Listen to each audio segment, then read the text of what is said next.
Hello and welcome to The Game Changers, the podcast where you'll hear from extraordinary, trailblazing women in sport.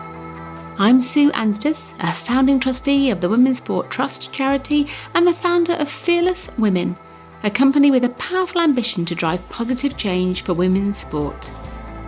I'm thrilled to say that this series of The Game Changers is supported by Sport England, who've done so much to tackle the inequalities women face across all areas of sport. From the wonderful This Girl Can campaign and initiatives that help shape school sport for girls to schemes that encourage more female volunteers in the workforce, support female coaches and officials, and ensure more women from all backgrounds take leadership positions on the boards of sports organisations. My guest today is Dame Sarah Storey, the most successful British female Paralympian of all time, with 38 world titles, 14 Paralympic Golds and 76 world records. Sarah was just 14 when she made her Paralympic debut at Barcelona '92, winning 5 gold medals, including 2 golds. She went on to win more medals in the pool at Atlanta, Sydney and Athens before moving to cycling and winning more medals on the track and the road at Beijing, London and Rio. Sarah is also 6 times British national track champion. Sarah and her husband Barney now run Storey Racing, and Sarah is also the active travel commissioner for the Sheffield City region. I asked Sarah to share her memories of that first Paralympics in Barcelona.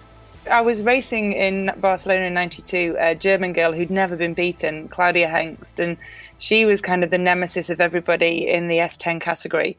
And she was unbeatable as far as everyone was concerned. And it was the first time I'd come across this concept that, somebody was untouchable in sports. And I just didn't buy that as a kid. You don't, do you? Kind of like think, well, I'm not going to believe that, make my own decisions. So she beat me in the 400 meters freestyle, but I did a huge personal best time.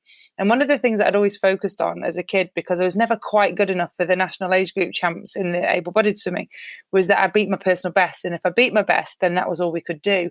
And in going a huge PB in the 400, I got a silver medal. So I was absolutely over the moon, and it set me up for the week. So when it came to the 100 meters backstroke, which was my first real opportunity to kind of beat her, I was just so excited, but also really concerned that maybe everyone was right, because she had won everything up until that point. And the first sort of 15 meters of the race, all I could see was this enormous splash. And I just thought, oh, that's a leg kick. And actually it was her arms. And when we got to the turn and I saw the scoreboard and I was a second and a half ahead of her, I was just like, wow. And I smashed myself all the way up the second 50 and broke the world record by a good few seconds and beat her by about nearly 3 seconds, I think. And it was just like, wow, it's possible. She can be beaten. So yeah, I really remember that excitement of proving that Claudia Hengst, who was a fantastic girl, a fair few years older than me, I suppose she must have been. But yeah, it was really cool. And then I went on a few days later to beat her again in the 200 meter individual medley.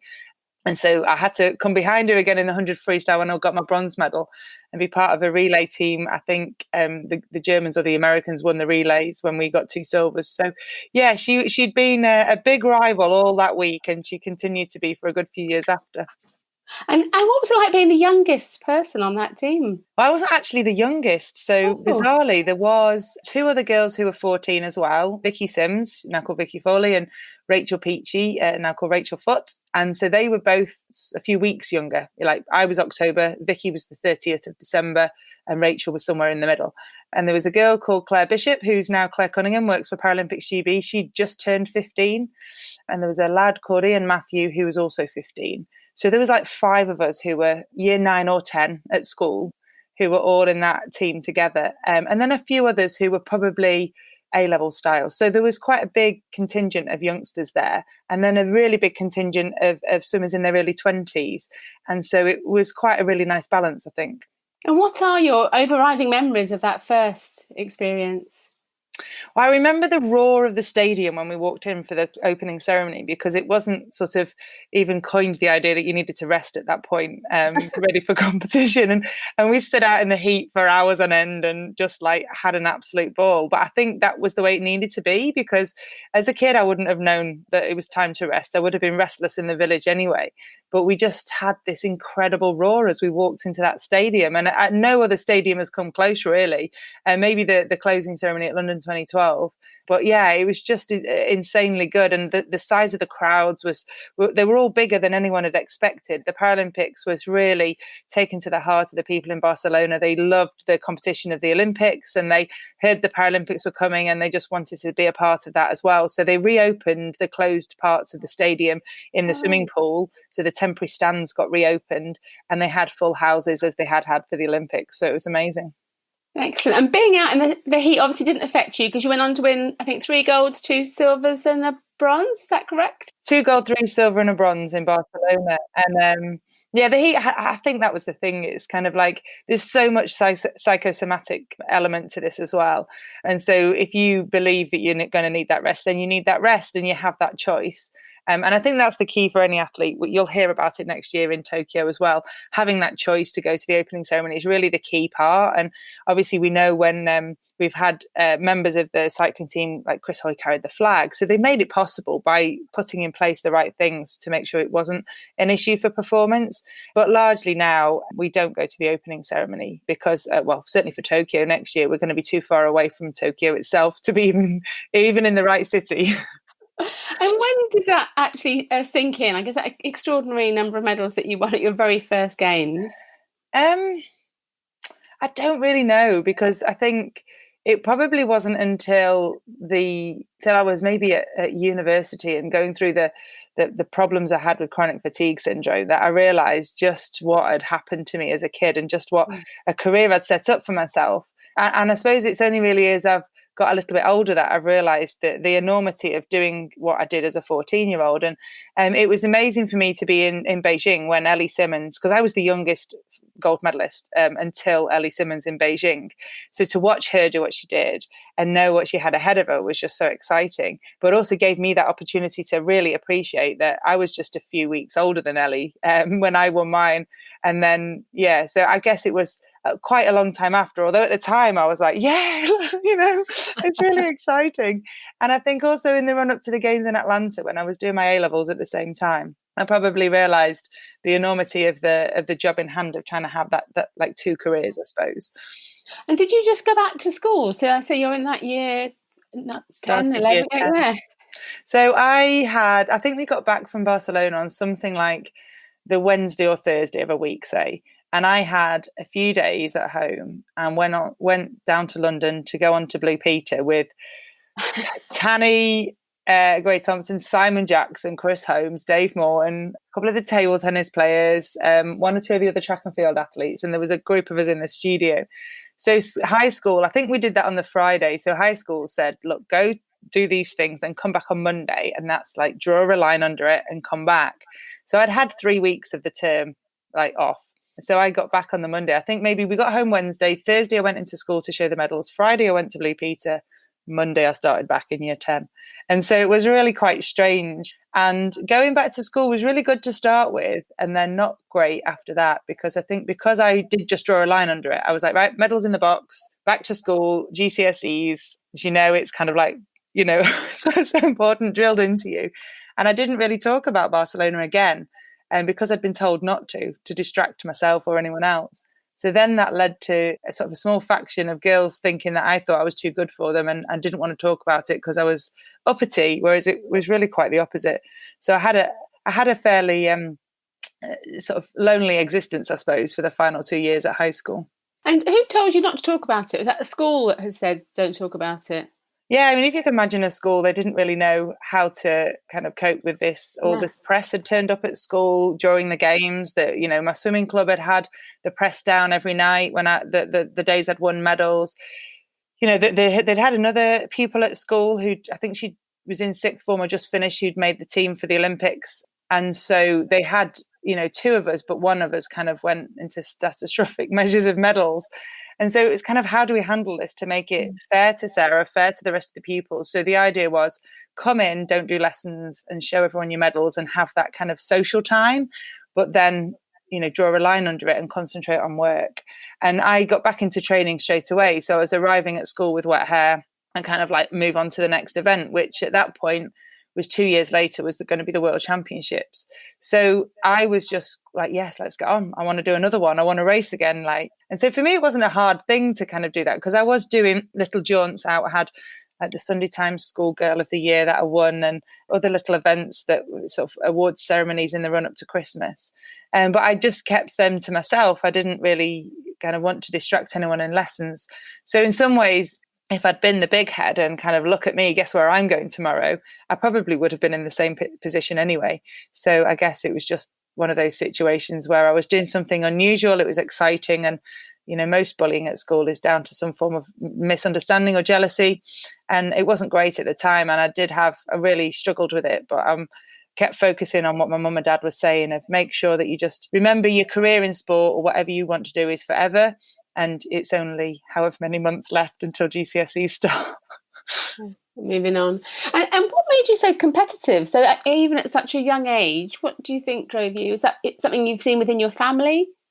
I'm not 100% sure. I remember watching the Olympics in '84. That was the first one I remember, and just loved the competition and just wanted to get involved with any sport going. My primary school was an incredibly sporty school. It had its own swimming club. So I was racing in the school swimming galas from probably being in year 4. But I was fastest swimmer in the school, year 4, 5 and 6. So I was kind of ahead of all my peers, even though I was a paddle short, as it were. And we played netball. We played in an adult table tennis league, even though we were at primary school. So I had a really nurturing headmaster, Chris Parker, and he was just incredible. And there was so many different opportunities at primary school, at state primary school, that you probably wouldn't find now, which is really sad. And that sporting element that brought all the kids together outside of classrooms and made us work really hard when we were in the classroom, and it worked. And I went on to kind of take that sport to the next level. And then at 27, you changed over to take up cycling. So why did that occur? Well, basically, at the end of 2004, after every games, I used to go and do something different for a little bit, cross-training, I suppose. Quite a lot of the time it was running or something. It might have been, going rock climbing. And after the games in Athens, I went down to the Manchester Velodrome to learn how to ride on a fixed-wheel bike. And I'd not ridden a bike much, probably all through university, and in the run up to those games. I'd commuted on my bike to college and doing my A-levels, and then on to swim training. So I had used a bike, but not a fixed wheel. So I went to the Velodrome, and I'd been at the Commonwealth Games, and the Velodrome had been kind of the site where we'd gone to and from the stadium for those ceremonies. So I was really curious. And then I went off to Australia to do some traveling. And while I was in Australia, it turned out I picked up this ear infection that kind of plagued all of 2005. So cycling just became this thing I used as a cross-training tool until my ears got better, except the ear infections just rolled on and on and on. And so I ended up racing on a bike, as you do. And then British Cycling spotted me just doing a public session, and they were a bit curious. I still had really huge shoulders, and they invited me to a trial over 3,000 metres, which is the distance of the individual pursuit, on fairly kind of sort of rough and ready. It's not the Secret Squirrel Club equipment anyway. I did a time that was outside of the then world record by just a second. So they were like, oh, right, okay, well, if we put a little bit of effort into you and your equipment, you might go quite quick. So 3 weeks later, I was racing at the European Championships with marginally better equipment, and I did go a little bit quicker, won the gold medal, broke the world record. And a few days later was outside for the road events, because at that point they were still doing combined track and road championships. And I won the road race in a bunch sprint, and they were like, oh, we normally have to teach people about the bunch. You've got it straight away. I was like, okay. I was just kind of using that instinct of sport and competitiveness. So I then had a decision to make. Was I going back to the pool? Was I going to stay on a bike? Because I had lottery funding in both sports if I'd wanted to do either. So there was no kind of financial decision to make. It was about, inspiration and what I had as, my end goal and ambition. So I had a long chat with my swimming coach. It took us ages to decide, because I kept thinking, well, the home games is the one I could do on cycling, but what about doing Beijing in the pool? And we had this discussion back and two. And he said, if you were my daughter, I would tell you to go and get on your bike, because he said, I just think you're not old, but you're getting that bit too old in the pool. And so he was right. It was the right decision to make. And on the 1st of October, literally all UK Sport did was move my file out of the swimming section, put it in the cycling section. And cycling let me have another sort of 6 weeks to make my personal transition to it, because I wanted to do another competition in the pool to prove to myself as much as anything that I was capable of being back to the best I had been.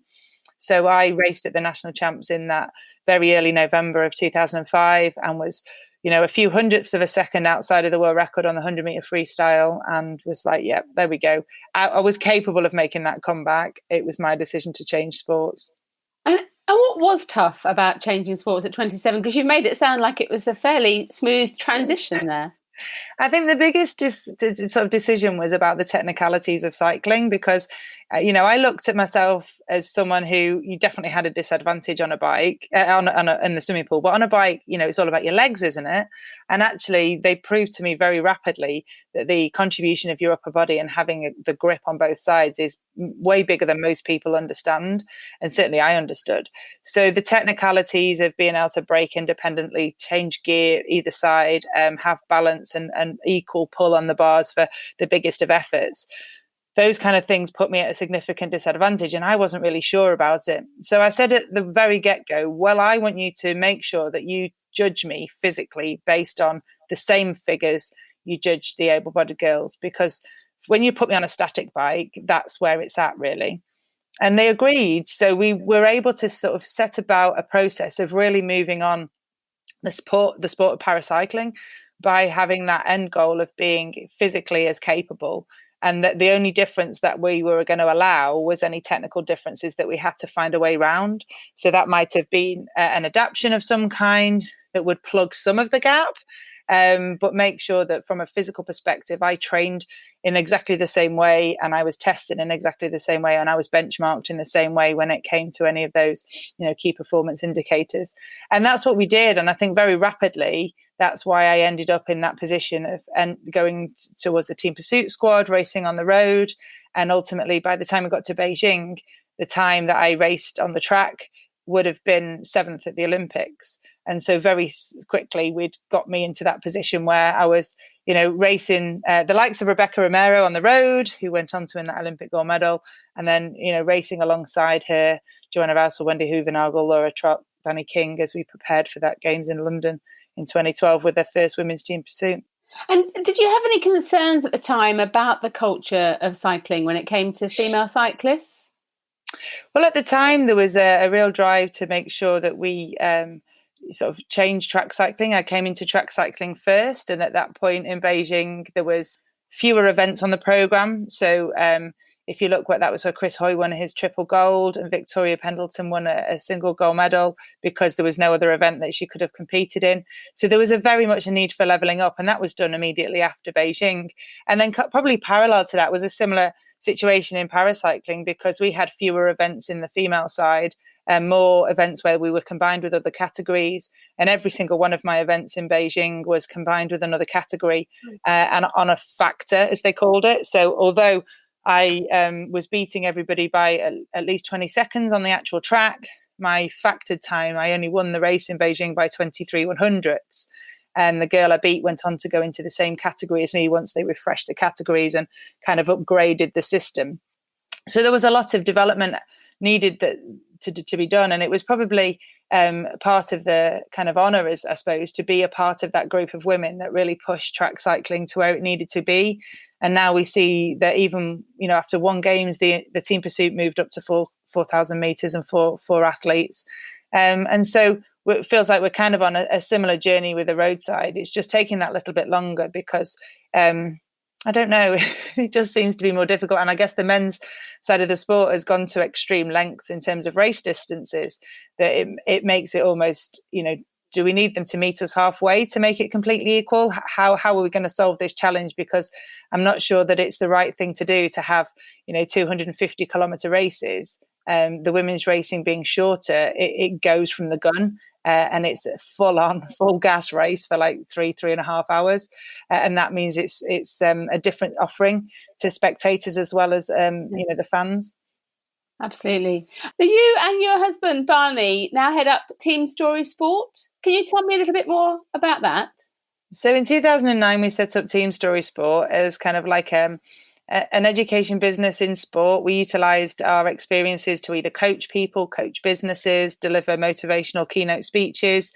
And so just that education around what we've learned in our sporting careers and how we can apply that to other people, whether that's a corporate, big corporate business and their executives or their high flyers, or whether it's the people who are kind of the beavering away on the ground and want to know how to keep their motivation going when it feels like all you're doing is working really hard and not making any progress. Right the way through to schools, colleges, anything really, anyone where they want to learn the lessons of sport. So we set up our own business to do that. That allowed both of us to have another string to our bow, as my dad would put it, and gave us that opportunity to kind of do something, put back a little bit into sport as well, as finding a way of creating a career alongside our own competitions. And then off the back of that, we set up Storey Racing in 2013, just as my daughter was about 3 months old. And we decided we needed to set up a team that would enable me to race where I needed to race with family ties, but also where I needed to race going back into paracycling as well. Because one thing we'd learned from my time in team pursuiting was that very much it's not always your own decisions and what happens. And I wanted to protect the paracycling racing, because although I was very much getting success and the able-bodied side of the sport, my roots have obviously always been parasport. And I didn't want to ever have to be forced to make a decision between the two, because I would have made the choice to do the parasport racing, I think. But I wanted that decision to be mine so I could set up my schedule. So Storey Racing started out as a sponsored team, and we were sponsored by a number of different companies. And then we changed the name in 2017. So the name never ever changed again. And it became a more regular, people understood exactly, what it was that we were doing, instead of it being named after a brand and everyone saying, well, who's behind that? And what was your vision for that team? Well, the vision's probably changed over the years. Initially, it was to take it into the UCI ranks and to have a UCI team, but alongside that, provide opportunities for other women to kind of make that step up.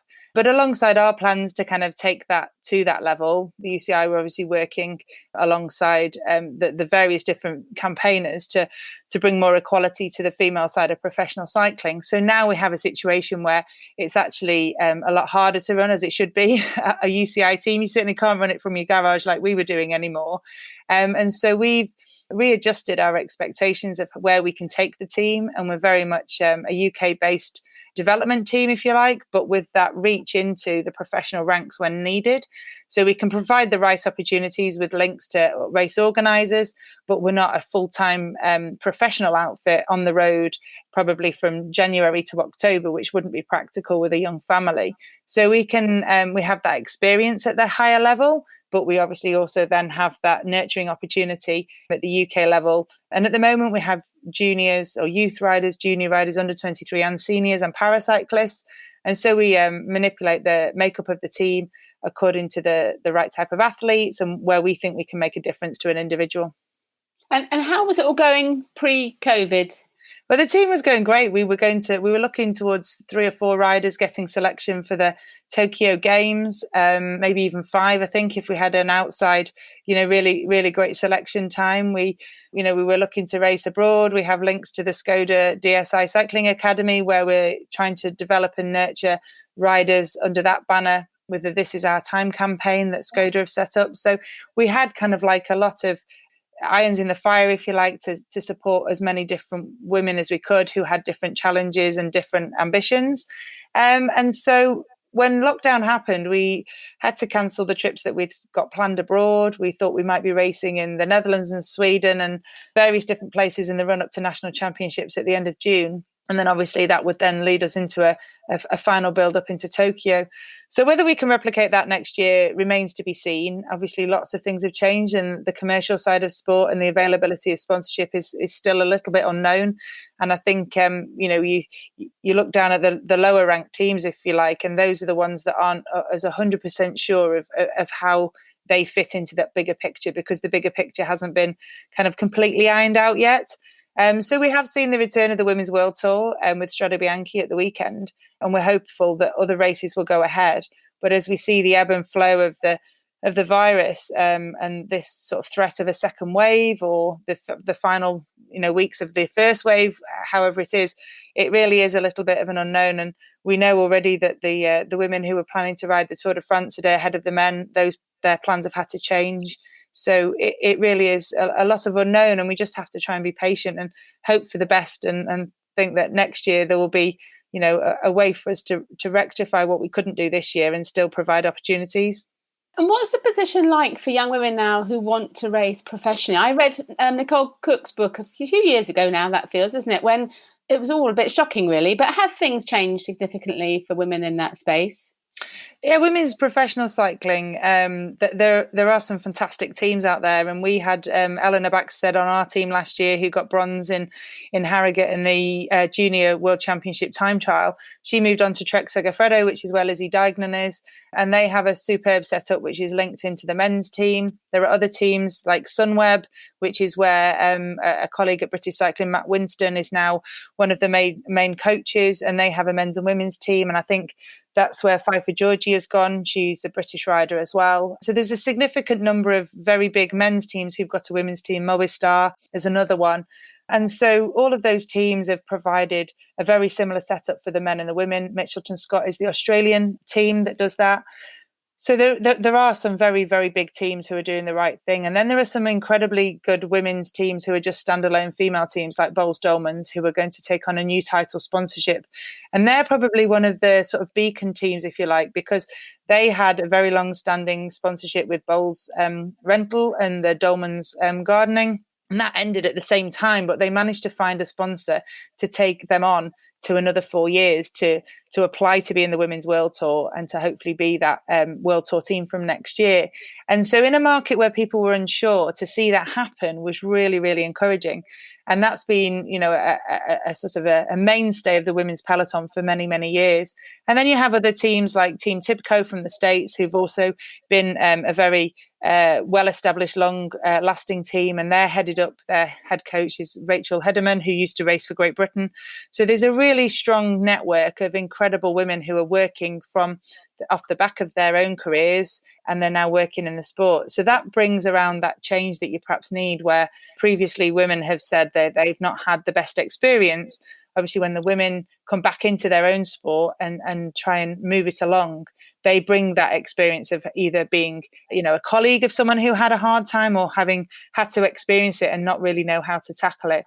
So it's really exciting to see those women. Giorgia Bronzini's involved as well in the women's peloton now. And so you've got so many names that are coming back into the sport. And so I think that gives it a much brighter future. Oh, I'm so pleased you've painted such a positive picture of where things are. That's lovely to hear.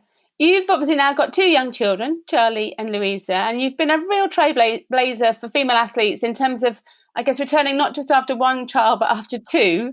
Were there women that inspired you? I guess for me, I watched Tanny have Caris Caris is probably nearly 20.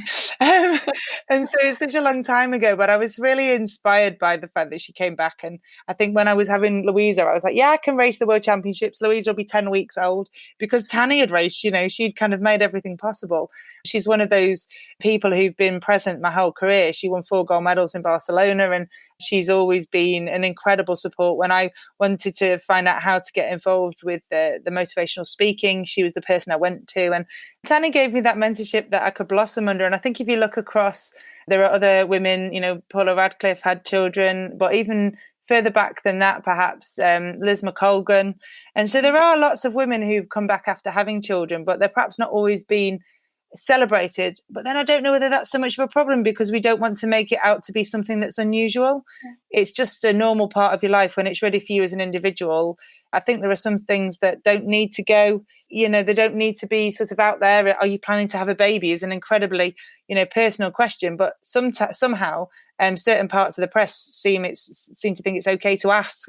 It's like, well, mind your own business, thanks very much. And it's something I actually said after the games in Rio, because as a woman, you just don't know. You might fall pregnant, you might not. But you having 1 child or having 2, it's your own personal decision. And if you have more, then great. But so I think there was lots of other women you could look to and think it is something that's possible. And I think now we see riders like Lizzie Dagnan and Laura Kenny, and they've had children. And then even a colleague of mine, Nairi Kindred, who had her first child, Ella, 15 months before the games in London.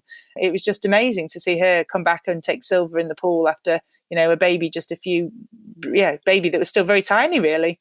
And did you ever think you would come back stronger after motherhood? I really, really didn't know whether I'd be one of those women that come back stronger. Another colleague of mine, Jeanette Chippington, who now is in the canoe, she raced when she was 6 months pregnant in the pool with her first. And I remember just being in awe of this bump gliding through the water so beautifully. And she came back stronger, and she's obviously gone from strength to strength because she switched sports, and she's now in the boats as well, in the canoe. So I think you kind of wonder. And Nairi told me she definitely didn't come back stronger, but I was really fortunate that I was one of those ladies that blossomed in pregnancy. I had no sickness. It was just something that I absolutely loved, being pregnant. And I raced with Charlie when I was pregnant with him. I didn't race with Louisa. I raced national champs when I was very early pregnancy, and then raced time trials right the way through till about 22 weeks. Wow. And then kind of got a bit too big. And how do you juggle the life of an elite athlete and a parent, especially in a sport that does require so much travelling and training? Well, I have the most amazing husband, and having Barney on side who knows all about the ins and outs of it. He was an elite road racer before he turned to the track, so he understands both sides of the sport brilliantly. And I think that's probably one of the reasons why I am one of the few athletes who's doing track and road to the same level, because I have his support, and he's like, well, why can't you? You don't need to specialize. And I didn't want to specialize as a schoolgirl when I was told to choose between swimming, table tennis, netball, cross country, rounders, and all that. So why would I want to choose to specialize, as it were, now? So his support, he's sort of been a full-time dad since Louisa arrived, with his coaching business, as and when he can find the time to tap away on his keyboard. And that's the beauty, I suppose, of the mobile phones. And he stays in touch with his riders that way. So we're really fortunate. And he obviously then can be right at the wheel for the team car when we're away on the road. My parents have always travelled everywhere. So with or without the grandchildren, they've always been alongside the racing from the stands or from the roadside. So they've come along with 2 extra little ones, and we've got some fabulous pictures. The Tour of California, we seem to get loads and loads of pictures. It maybe have been the American journalists were just in awe of this little girl who was with me at all the press conferences as well. And it was just lovely. And then I guess the only time that we've had to kind of make decisions is around school time. So we've done a lot of homeschooling, I suppose. So it did set us up well for lockdown, but we didn't want to do too much. We wanted to make sure she had that sort of settled status of being in the classroom and knowing her routine at school as well. So we've been fairly selective, probably since Charlie arrived, on just how much time out in term time we will take. And it's just worked well. And I think being selective as I've got older in the sport means that I can kind of pick and choose and maintain the very best performances without that risk of injury from being on the road, week in, week out. Everybody needs a Barney. It's a proper team story, isn't it, really? Yeah, Barney is the absolute hero of the whole family, and he doesn't get enough credit. We'll give him a big shout out there. You've obviously won so much competing over the years, and I know it's a question you're often asked, but what does drive you now to keep going back for more medals? Well, I think now that the children are with us, it provides a completely different dynamic, and their enjoyment and experience and learnings are all part of the motivation for me, because I can provide the opportunity for us to do rather unusual things as a family by still being, right at the top of the sport. And they get to meet people that perhaps they wouldn't have met otherwise. We get to go to places and parts of places that you don't normally go to off the beaten track, say. So I think it's part of that whole life experience and that journey that we're going on together. My enjoyment of racing hasn't waned. I love racing. I still get the butterflies and think, why am I doing this? What's the outcome going to be? Am I going to be good enough today? The natural experience that any athlete will have.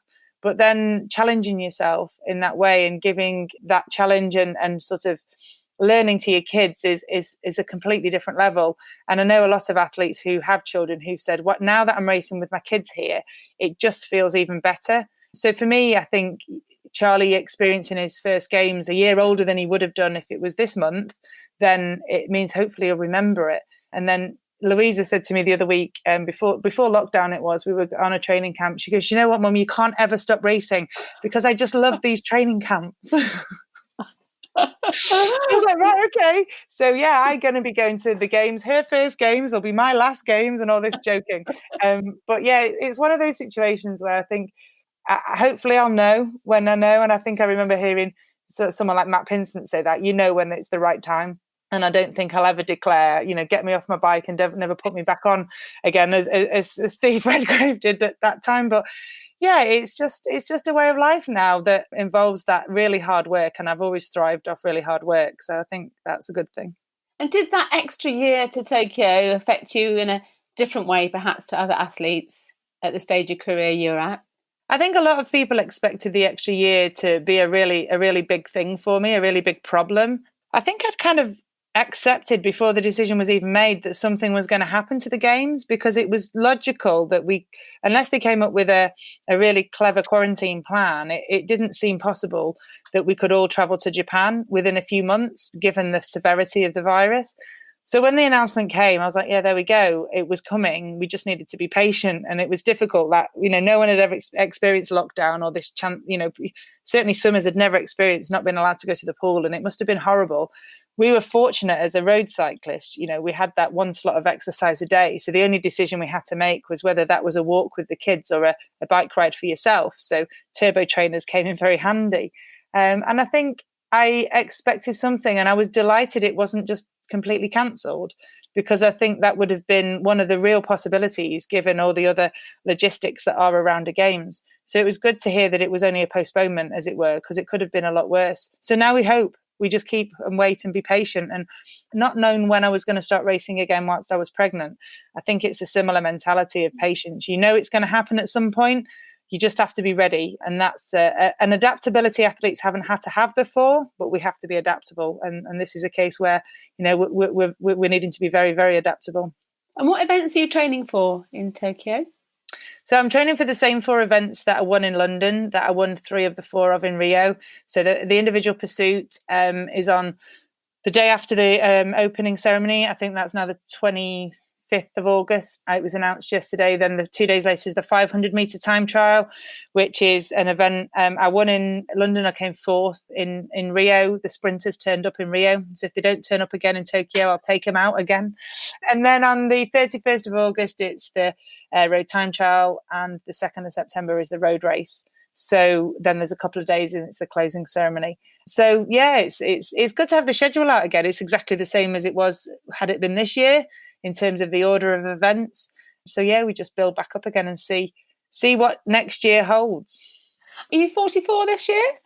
I'm 43 this year, so I'll be 44 just after the games next year. How does your body respond now versus to training when you were like a 14-year-old?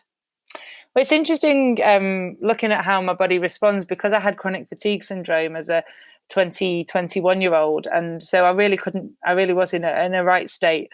I got to the point where I ended up having 6 weeks complete rest, and then started on 5 minutes a day in the pool. And my coach at the time, Colin Hood, was just incredible at keeping me on the straight and narrow to get me to recover. So now I kind of feel that this strength I have is a real blessing, because I can go out for hours and hours on end. And the main challenge for training is just being correctly fueled and having enough fluid. So, the amount of food I take on a ride is absolutely ridiculous. I usually need to eat all through my rides. And yeah, just keep on top of those fluids. But I think it's the intensity that online racing has given me during lockdown, because we haven't been able to race outside. And that's maintained a level of fitness. But yeah, so far, I'm kind of holding on to this sort of gradual rise. I feel like I'm still improving. There's still things I can do better, which is good. And we're exploring some of the technical things that I'd never had the opportunity to do before. So I went into the wind tunnel at the Boardman Performance Centre, which I think is sadly a casualty of lockdown now in terms of a business. But I went in there for the first time last July, and now I'm working with a company to design some 3D printed handlebars. So, I said to my husband, can we really justify the cost of this? I'm in my 40s. He said, yeah, but you've got to do all the bits you can to find the absolute best version of you. And so, yeah, so I was like, right, okay, as I write the check, shaking hand. But we're looking at the opportunities to make me better from all different angles. And that whole idea that you leave no stone unturned, and the marginal gains concept that cycling's so well known for. Absolutely. And you talked there about eating. Fueling is obviously so important. So has that always been, I guess, a key part of your training and the whole package through your career? Well, I suffered with an eating disorder when I was 15. I think coming back from the games, I was I wasn't a big athlete, but to some people, I was a big athlete. I was a 14-year-old who looked like she was in her 20s. I was strong. I was very physically capable. And so there was just one comment about, and I just got, I'm more muscly than I should be. So I had maybe, 7-8 months of really disordered eating. And I was never diagnosed with any formal condition, but it was very close. And my GP was amazing. And she said, you don't want to be diagnosed. You don't want to be put on that path, because there are significant things that then you have to move through in terms of a process to come off of that diagnosis. So she sorted me out, which I was really grateful for. I am now. I don't know whether I was at the time, because it was a bit of control that I had. And maybe it was also a bit of reaction to the reaction I'd had from my peers at school and bullying. I felt like I had control over my eating, whereas I didn't have very much control over anything else at school in terms of their attitude towards me. So having had that experience, I think that I'm well placed to kind of spot it in other people. How I help them get through that, I'm not so sure. But if I can help them to understand the importance of nutrients and of having a nutritious diet, so we focus on the things that are going to do your body good instead of whether or not it's got a calorie in it, then those things really help. And now I'm very, very aware that we don't count calories. We look at the nutrition value of food and what it does for your body as an engine rather than anything else. So it's interesting for me now as well, working in active travel, and the whole idea of the obesity strategy that links into getting people more active, is that focusing on the positive that you can do rather than counting the negative. And that's something that I've not seen yet. And I think we need to focus on how you can make yourself better by doing things positively rather than banning things because they're negative. So I think we've still got some way to go on that side. Absolutely. And we've obviously seen a massive increase in cycling during lockdown. And I realise you're now the Active Travel Commissioner for Sheffield City Region, a new role. But it's not always been a sport that women have flocked to in the way they have running. Why do you think that has been in the past? Well, cycling has a significantly fewer women than men in terms of everyday cycling as well. And we did a study at British Cycling and found that 66% of women just cited safety. And actually, most people just cite safety, not just women, but it seems to be something that is more prevalent in the female population, that concern around, the behaviour of other road users and how the greatest threat of harm and of a motor vehicle or a larger vehicle could do to them. And you are incredibly vulnerable on a bike, on a horse, when you're running with pedestrians. And we see far too many instances of pedestrians killed on pavements by vehicles as well. So the whole spectrum of, out and about on our roads is just one that needs, looking at. And that's what was announced last week. The government want to, redress the highway code and finally pull it to the 21st century, because it's been added to but never kind of taken away from, I suppose. It's a sport that can give us so much if we can address those safety concerns, and running feels, a lot less of an issue in terms of safety, because you can take yourself off the beaten track and it's a little bit of me time away from having to think about other things. And with cycling, there's a huge amount of concentration perhaps needed, or it's perceived that you need a huge amount more concentration. And actually, cycling is no more dangerous. You're just as likely to trip over when you're running as you are likely to fall off your bike. But I think it's just that the road conditions feel so horrible, and we just need more segregated infrastructure. So it keeps us incredibly busy, because it's important that when we're starting to reallocate road space, that it's not seen by a huge motoring lobby as being an attack against them. It's actually for them as well, because if we can get many more of those short car journeys off the road, then those businesses that rely on vehicles to deliver equipment and to carry out the services that they do, they'll have more space for themselves and for their employees. And the vast majority of car journeys that are made are less than 5 kilometres, which is an absolutely cyclable distance. And even in the UK, 14 kilometres is our average commute. And with the advent of e-bikes, if we have the right infrastructure, almost every single journey could potentially be done without the need for a motor vehicle. Fantastic. Yeah, that's so true. And just in closing, if you had the chance now to go back and talk to that 14-year-old self standing on the blocks there, what advice would you give her today? I'd give her the same advice as I was given, because I think one of the reasons why I've been able to do what I've done and continue to enjoy my sport and have success is because I was, looked after so well as a teenager. So my parents always told me to focus on my own performance and to control what I could control, which was a very, profound thing to say, because it's all part of the marginal gains concept and the way that Steve Peters taught us all so well within cycling. So to have all of their advice confirmed as being kind of gold standard was just, it thrilled me that I'd been following it anyway. And also a piece of advice that my swimming coach in the run up to the games in Atlanta said, he said, everybody can be ordinary, but you need to be extraordinary. And it was a really clever way of using the two words. And I just thought, you know what, that's right. You watch other athletes that have done things and they've been talked about, the high jumper that stayed back to do extra work, or the Johnny Wilkinsons that stayed back to do extra kicks or whatever. And that for me was all part of it. And I remember watching a documentary about Sarah Hardcastle, who was one of my absolute heroes of the 84 games, because she was called Sarah and she was so young as well at 15. But she talked about working by herself and training on her own and really thriving as an individual, not needing to have any external motivation. She had it all intrinsically. And for me, that, really rung true with this idea of being extraordinary. So, those two pieces of advice have stuck with me my whole career. What an incredible woman. And I do love that idea of being extraordinary in order to succeed in sport. I wish Sarah every success in her new role as the Active Travel Commissioner, and also for her and her team ahead of the Tokyo Games. If you're enjoying the Game Changers, please do take a minute to review and rate the podcast, as it makes a big difference to raising our profile and ensuring more people get to hear the stories of these trailblazing women in sport.